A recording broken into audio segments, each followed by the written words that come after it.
ಸಿದ್ದರಾಮಯ್ಯ ಇಲ್ಲ ಅಂದ್ರೆ ಕಾಂಗ್ರೆಸ್ ಇಲ್ಲ. ಸಿದ್ದು ಬೆನ್ನಿಗೆ ನಿಂತ ಅಹಿಂದ ಪಡೆ. ದೀರ್ಘಾವಧಿ ಜೊತೆ ಪೂರ್ಣಾವಧಿ ಸಿಎಂ ಫಿಕ್ಸ್. ಸಿದ್ದರಾಮಯ್ಯ ಇಲ್ಲ ಅಂದ್ರೆ ರಾಜ್ಯ ಕಾಂಗ್ರೆಸ್ ಇರಲ್ವಾ? ಇಂಥ ಒಂದು ಪ್ರಶ್ನೆ ಇದೀಗ ರಾಜ್ಯ ರಾಜಕಾರಣದಲ್ಲಿ ಸಂಚಲನವನ್ನುಂಟು ಮಾಡ್ತಿದೆ. ಅದ್ಯಾವಾಗ ಸಿದ್ದರಾಮಯ್ಯ ದೀರ್ಘಾವಧಿ ಸಿಎಂ ಆಗಿ ದಾಖಲೆ ಬರೆದ್ರು ಆಗ್ಲೇ ಅವರು ಪೂರ್ಣಾವಧಿ ಸಿಎಂ ಅನ್ನೋದು ಕೂಡ ಕನ್ಫರ್ಮ್ ಆಗಿ ಹೋಗಿದೆ. ಹಾಗಾದ್ರೆ ಸಿದ್ದು ಬೆನ್ನಿಗೆ ನಿಂತ ಅಹಿಂದ ವರ್ಗ ಹೇಳ್ತಿರೋದಾದ್ರೂ ಏನ್ ಗೊತ್ತಾ? ಅದನ್ನ ಡೀಟೇಲ್ ಆಗಿ ತೋರಿಸ್ತೀವಿ. ಆದ್ರೆ ಅದಕ್ಕಿಂತ ಮೊದಲು ಹಲೋ ಕನ್ನಡ ಯೂಟ್ಯೂಬ್ ಚಾನಲ್ ಅನ್ನ ಸಬ್ಸ್ಕ್ರೈಬ್ ಮಾಡ್ಕೊಳ್ಳಿ. ಹಾಗೇನೇ ಪಕ್ಕದಲ್ಲಿರೋ ಬೆಲ್ ಬಟನ್ ಅನ್ನು ಪ್ರೆಸ್ ಮಾಡಿ.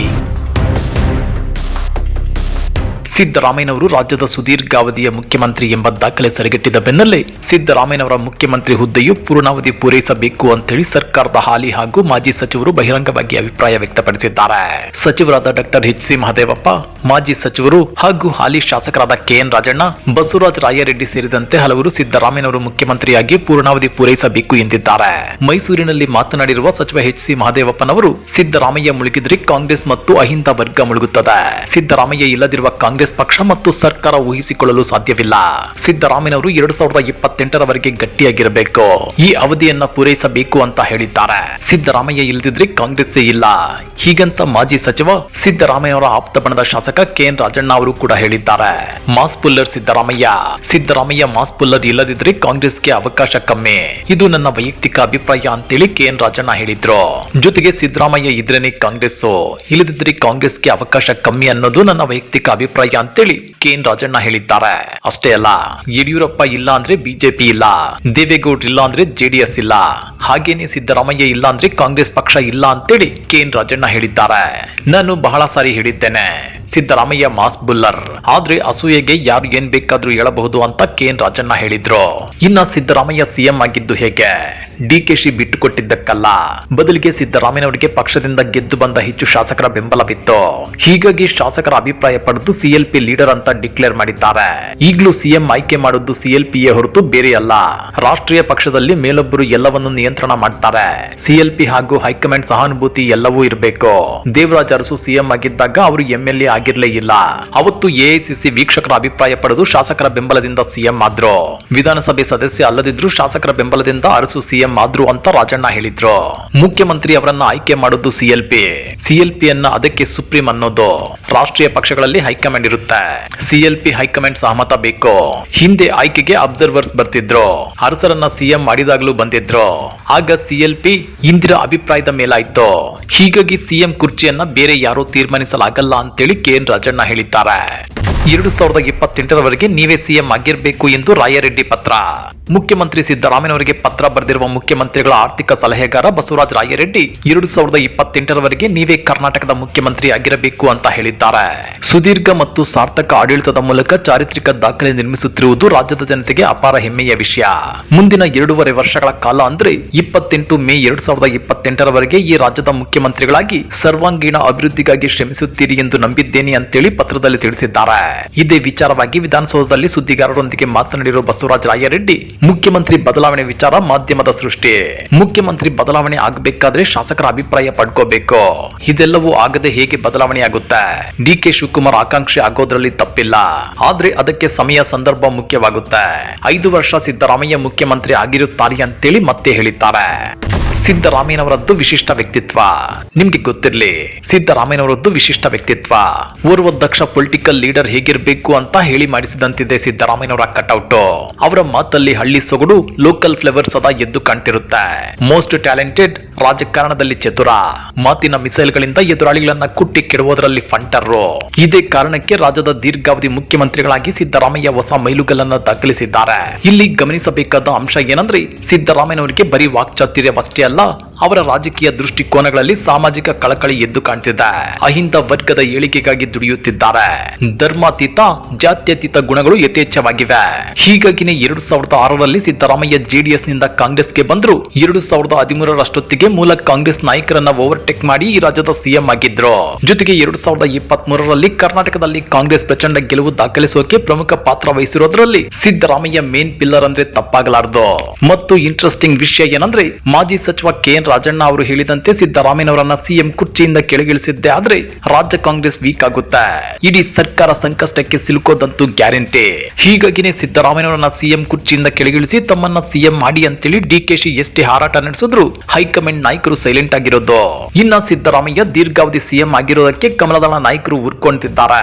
ಈ ಬಗ್ಗೆ ಕುಂಕು ಮಾತನಾಡಿರೋ ವಿಪಕ್ಷ ನಾಯಕ ಆರ್ ಅಶೋಕ್, ಕರ್ನಾಟಕದಲ್ಲಿ ಅತಿ ಹೆಚ್ಚು ದೀರ್ಘಾವಧಿ ಕಾಲ ಸೇವೆ ಸಲ್ಲಿಸಿದ ಸಿಎಂ ಸಿದ್ದರಾಮಯ್ಯನವರು ರಾಜ್ಯದಲ್ಲಿ ಅತಿ ಹೆಚ್ಚು ಸಾಲ ಮಾಡಿದ ಮುಖ್ಯಮಂತ್ರಿಯೂ ಹೌದು ಅಂತೇಳಿ ವ್ಯಂಗ್ಯವಾಡಿದ್ದಾರೆ. ಇಲ್ಲಿ ಗಮನಿಸಬೇಕಾದ ಅಂಶ ಏನಂದ್ರೆ ಪ್ರಧಾನಿ ಮೋದಿ ಕೂಡ 11 ವರ್ಷಗಳಿಂದ ದೇಶದ ಒಟ್ಟಾರೆ ಸಾಲವನ್ನ 200 ಲಕ್ಷ ಕೋಟಿಗೆ ಏರಿಸಿದ್ದಾರೆ. ಇದು ಮೋದಿ ಸಾಧನೆ ಅಂತೇಳಿ ಆರ್ ಅಶೋಕ್ ಅವರು ಅದ್ಯಾಕೆ ಹಂಗಿಸುತ್ತಿಲ್ಲ. ಇದು ಸಿದ್ದರಾಮಯ್ಯನವರ ವಿರುದ್ಧ ಆರ್ ಅಶೋಕ್ ಅವರ ದ್ವೇಷದ ಅಸೂಯೆಯ ರಾಜಕಾರಣದ ಮಾತಲ್ಲದೆ ಮತ್ತೇನೂ ಅಲ್ಲ. ಇತ್ತ ಸಿದ್ದರಾಮಯ್ಯ ದೀರ್ಘಾವಧಿ ಸಿಎಂ ಆಗಿರೋದಕ್ಕೆ ಬಿಜೆಪಿ ಎಂಎಲ್ಸಿ ಎಚ್ ವಿಶ್ವನಾಥ್ ಕೂಡ ಕಿಡಿಕಾರಿದ್ದಾರೆ. ಕಾಂಗ್ರೆಸ್ ಹೈಕಮಾಂಡ್ ಸುತ್ತಿಗೆ ಹಿಡಿದುಕೊಂಡು ಕೂತಿದೆ, ಯಾವಾಗ ಹೊಡೆಯುತ್ತಿದೆಯೋ ಗೊತ್ತಿಲ್ಲ ಅಂತ ಹೇಳಿದ್ದಾರೆ. ಕೆಲವು ಕಾರಣಗಳಿಂದ ಕಾಂಗ್ರೆಸ್ ಹೈಕಮಾಂಡ್ ವಿಧಿ ಇಲ್ಲದೆ ಸಿದ್ದರಾಮಯ್ಯ ನಾಯಕತ್ವವನ್ನು ಒಪ್ಪಿಕೊಂಡಿದೆ. ಹಾಗೆಂದು ಅವರನ್ನ ಪೂರ್ಣ ಅವಧಿಗೆ ನೀವೇ ಸಿಎಂ ಅಂತ ಹೇಳಿಲ್ಲ. ಸಮಯ ಸಂದರ್ಭ ಬಂದಾಗ ಹೊಡೆಯುತ್ತಾರೆ ಅಂತೇಳಿ ಎಚ್ಚರಿಕೆ ಕೊಟ್ಟಿದ್ದಾರೆ. ಅಷ್ಟೇ ಅಲ್ಲ, ಕಾಂಗ್ರೆಸ್ ಪಕ್ಷ ಅಂದ್ರೇನೆ ಅಹಿಂದ. ಕಾಂಗ್ರೆಸ್ ವಾಸ್ತವ ಹೀಗಿರುವಾಗ ಸಿದ್ದರಾಮಯ್ಯ ಯಾವ ಅಹಿಂದ ನಾಯಕ ಅಂತ ಪ್ರಶ್ನೆ ಮಾಡಿದ್ದಾರೆ. ಜೊತೆಗೆ ಸಿಎಂ ಸಿದ್ದರಾಮಯ್ಯನವರಿಗೆ ಕೃತಜ್ಞತೆ ಎಂಬುದೇ ಇಲ್ಲ. ತಮ್ಮನ್ನ ಬೆಳೆಸಿದವರನ್ನೇ ಮುಗಿಸೋದು ಅವರ ರಾಜಕಾರಣದ ಅಜೆಂಡಾ. ಈವರೆಗೂ ಅವರು ಯಾವ ನಾಯಕತ್ವವನ್ನ ಬೆಳೆಸಿದ್ದಾರೆ? ಅಧಿಕಾರದ ಲಾಲಾಸೆ, ಸ್ವಾರ್ಥ ತುಂಬಿ ತುಳುಕುತ್ತಿದೆ ಅಂತೇಳಿ ಎಚ್ ವಿಶ್ವನಾಥ್ ವಾಗ್ದಾಳಿ ನಡೆಸಿದ್ದಾರೆ. ದೇವರಾಜ ಅರಸು ಆಡಳಿತಕ್ಕೆ ಹೋಲಿಕೆ ಬೇಡ, ಸಿದ್ದರಾಮಯ್ಯ ವಿರುದ್ಧ ಯಡಿಯೂರಪ್ಪ ಕಿಡಿ. ದೇವರಾಜ ಅರಸು ಆಡಳಿತಕ್ಕೂ ಸಿದ್ದರಾಮಯ್ಯ ಆಡಳಿತಕ್ಕೂ ಹೋಲಿಕೆ ಮಾಡೋದು ಬೇಡ.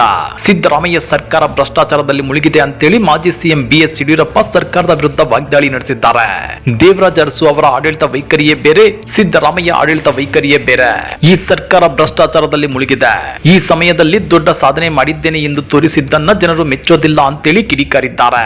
ಆದ್ರೆ ಇಲ್ಲಿ ಗಮನಿಸಬೇಕಾದ ಅಂಶ ಏನಂದ್ರೆ ಯಡಿಯೂರಪ್ಪನವರ ಸರ್ಕಾರದ ಮೇಲೆನೆ ಈ ಹಿಂದೆ ಬಿಜೆಪಿ ಶಾಸಕರಾಗಿದ್ದ ಯತ್ನಾಳ್ ಕೊರೋನಾ ಉಪಕರಣಗಳ ಖರೀದಿಯಲ್ಲಿ 40,000 ಕೋಟಿ ರೂಪಾಯಿ ಅವ್ಯವಹಾರ ನಡೆದಿದೆ ಅಂತೇಳಿ ಆರೋಪಿಸಿದ್ರು. ಆನಂತರ ಪಿಎಸ್ಐ ನೇಮಕಾತಿ ಅಕ್ರಮ, ಬಿಟ್ಕಾಯಿನ್ ಹಗರಣ, 40% ಕಮಿಷನ್ ಕರ್ಮಕಾಂಡ, ಹೀಗೆ 10 ಹಲವು ಭ್ರಷ್ಟಾಚಾರದ ಆರೋಪಗಳು ಬಿಜೆಪಿ ಸರ್ಕಾರದ ಮೇಲೆ ಕೇಳಿ ಬಂದಿದ್ವು. ಹಾಗಾದ್ರೆ ಬಿಎಸ್ ಯಡಿಯೂರಪ್ಪ ಸಿಎಂ ಆಗಿದ್ದಾಗ ಬಿಜೆಪಿ ಸರ್ಕಾರ ಭ್ರಷ್ಟಾಚಾರದಲ್ಲಿ ಮುಳುಗಿ ಹೋಗಿತ್ತ? ಪರಿಸ್ಥಿತಿ ಹೀಗಿರುವಾಗ ಸಿದ್ದರಾಮಯ್ಯನವರ ಸರ್ಕಾರದಲ್ಲಿ ಭ್ರಷ್ಟಾಚಾರ ನಡೆಯುತ್ತಿದೆ ಅಂತೇಳಿ ಯಡಿಯೂರಪ್ಪ ಆರೋಪಿಸೋದ್ರಲ್ಲಿ ಯಾವ ಅರ್ಥವಿದೆ? ಯಡಿಯೂರಪ್ಪ ಬರೀ ಗಾಳಿಯಲ್ಲಿ ಗುಂಡು ಹೊಡೆದ್ರೆ ಜನ ನಂಬಿಬಿಡ್ತಾರ ಅನ್ನೋ ಪ್ರಶ್ನೆಗಳು ಉದ್ಭವಿಸಿವೆ.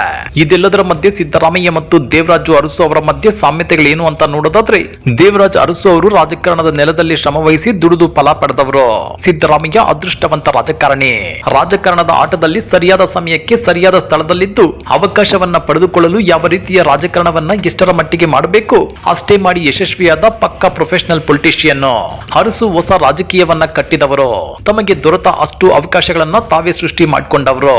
ಸಿದ್ದರಾಮಯ್ಯ ಹೊಸ ರಾಜಕಾರಣ ಕಟ್ಟಲಿಲ್ಲ, ಹೊಸ ಪ್ರಯೋಗ ನಡೆಸಲಿಲ್ಲ. ಅರಸು ಅವರು ಸೃಷ್ಟಿಸಿದ ಅಲ್ಪಸಂಖ್ಯಾತ, ದಲಿತ ಮತ್ತು ಹಿಂದುಳಿದ ವರ್ಗಗಳ ಮೈತ್ರಿಯನ್ನ ಅಹಿಂದ ಎಂಬ ಹೊಸ ಹೆಸರಿನಲ್ಲಿ ನೋಡಲಾಗ್ತಿದೆ. ಜೊತೆಗೆ ಅದನ್ನ ಸಶಕ್ತವಾಗಿ ಮರುಸ್ಥಾಪಿಸುವ ಪ್ರಯತ್ನವನ್ನ ಸಿದ್ದರಾಮಯ್ಯನವರ ನಾಯಕತ್ವದಲ್ಲಿ ನಡೆಸಬೇಕು ಅನ್ನೋದು ಕೆಲವರ ಯೋಜನೆ. ಆದ್ರೆ ಅದು 6ಕ್ಕೆ ಏಳ್ತಿಲ್ಲ, 3ಕ್ಕೆ ಇಳಿಯುತ್ತಿಲ್ಲ. ಅರಸು ರಾಜಕಾರಣಿಯಂತೆ ರಾಜಕಾರಣವನ್ನು ಮಾಡಿದ್ರು, ರಾಜಕಾರಣಿಯಂತೆ ಆಡಳಿತವನ್ನು ನಡೆಸಿದ್ರು.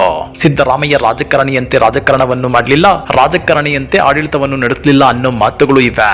ರಾಜಕೀಯ ಪಕ್ಕ ಲೆಕ್ಕಾಚಾರದಿಂದ ರಾಜಕೀಯ ಮಾಡದೆ ಹೋದ್ರು, ಲೆಕ್ಕಾಚಾರ ಮಾಡಿ ರಾಜಕೀಯದ ದಾಳ ಉರುಳಿಸುತ್ತಾ ಮಾಡಿದ ರಾಜಕಾರಣಕ್ಕಿಂತ ಹೆಚ್ಚಿನ ಯಶಸ್ವಿಯಾದ ರಾಜಕಾರಣದ ಮಾದರಿ ಅವರದ್ದು. ಅದೊಂದು ಯಶಸ್ವಿ ಮಾದರಿ. ಇಲ್ಲದೆ ಹೋಗಿದ್ರೆ ಇಷ್ಟೊಂದು ನಿರಾಯಸವಾಗಿ ಇಷ್ಟೊಂದು ಸುದೀರ್ಘ ಅವಧಿಗೆ ಮುಖ್ಯಮಂತ್ರಿಯಾಗಿ ಮುಂದುವರಿಯುವ ಸಾಧ್ಯತೆಯಾದ್ರೂ ಎಲ್ಲಿತ್ತು? ಅದೇನೇ ಇದ್ರೂ ಸಿದ್ದರಾಮಯ್ಯ ಕರ್ನಾಟಕ ರಾಜಕಾರಣದಲ್ಲಿ ಅತಿ ಹೆಚ್ಚು ಅವಧಿಗೆ ಸಿಎಂ ಆಗಿರುವಂತ ಡಾಮಿನೆಂಟ್ ಪೊಲಿಟಿಷಿಯನ್. ಹೀಗಾಗಿ ಸಿದ್ದರಾಮಯ್ಯನವರ ಅಭಿಮಾನಿಗಳು ಅವರ ಈ ಸಾಧನೆಯನ್ನ ವಿಶಿಷ್ಟವಾಗಿ ಆಚರಿಸಿಕೊಂಡಿದ್ದಾರೆ. ಅದರಲ್ಲೂ ಬೀದರ್ನಲ್ಲಿ ಸಿಎಂ ಸಿದ್ದರಾಮಯ್ಯನವರ 6 ಅಡಿ ಕಟೌಟ್ ಹಿಡಿದು ಮೆರವಣಿಗೆ ಮಾಡಿದ್ದಾರೆ. ಬೀದರ್ ನಗರದ ಅಂಬೇಡ್ಕರ್ ವೃತ್ತದಿಂದ ಬಸವೇಶ್ವರ ವೃತ್ತ, ಬೊಮ್ಮಗುಂಡೇಶ್ವರ ವೃತ್ತ, ಭಗತ್ ಸಿಂಗ್ ವೃತ್ತದವರೆಗೆ ಮೆರವಣಿಗೆ ಮಾಡಿದ್ದಾರೆ. ಅಂಬೇಡ್ಕರ್ ವೃತ್ತ, ಬಸವೇಶ್ವರ ವೃತ್ತಗಳಲ್ಲಿ ಪಟಾಕಿ ಸಿಡಿಸಿ ಅಭಿಮಾನಿಗಳು ಸಂಭ್ರಮಿಸಿದ್ದಾರೆ. ಇತ್ತ ಮಂಡ್ಯದಲ್ಲೂ ಸಿಎಂ ಸಿದ್ದರಾಮಯ್ಯನವರಿಗೆ ವಿಶಿಷ್ಟವಾಗಿ ಅಭಿನಂದನೆಯನ್ನ ಅಭಿಮಾನಿಗಳು ಜನರು ಸಲ್ಲಿಸಿದ್ದಾರೆ. ಪಟಾಕಿ ಸಿಡಿಸಿ ಸಿಎಂ ಸಿದ್ದರಾಮಯ್ಯ ಭಾವಚಿತ್ರಕ್ಕೆ ಹಾಲಿನ ಅಭಿಷೇಕ ಮಾಡಿದ್ದಾರೆ. ಮಂಡ್ಯ ಜಿಲ್ಲೆ ಶ್ರೀರಂಗಪಟ್ಟಣ ತಾಲೂಕಿನ ಮಾರಸಿಂಗನಹಳ್ಳಿ ಹಾಗೂ ಕೊರಮೇಗೌಡನ ಕೊಪ್ಪಲು ಗ್ರಾಮಸ್ಥರು ಅಭಿನಂದನೆ ಸಲ್ಲಿಸಿದ್ದಾರೆ. ಇತ್ತ ಬೆಂಗಳೂರು ಗ್ರಾಮಾಂತರ ಗ್ರಾಮಾಂತರ ಜಿಲ್ಲೆಯ ನೆಲಮಂಗಲ ಟೌನ್ ಬಳಿಯ ಭಕ್ತನಪಾಳ್ಯದಲ್ಲಿ ಸಿದ್ದರಾಮಯ್ಯ ಅಭಿಮಾನಿಗಳು ವಿಶಿಷ್ಟವಾಗಿ ಸಂಭ್ರಮಾಚರಣೆ ಮಾಡಿದ್ದಾರೆ. ಸಿದ್ದರಾಮಯ್ಯನವರ ಫೇವರೇಟ್ ನಾಟಿ ಕೋಳಿ ಮುದ್ದೆ ಊಟವನ್ನು ಸಿದ್ಧಪಡಿಸಿ ಜನರಿಗೆ ಬಡಿಸಿದ್ದಾರೆ. 2 ಕ್ವಿಂಟಲ್ ನಾಟಿ ಕೋಳಿಯ ನಾನ್ ವೆಜ್ ಊಟವನ್ನು ಜನರಿಗೆ ಬಡಿಸಿದ್ದಾರೆ.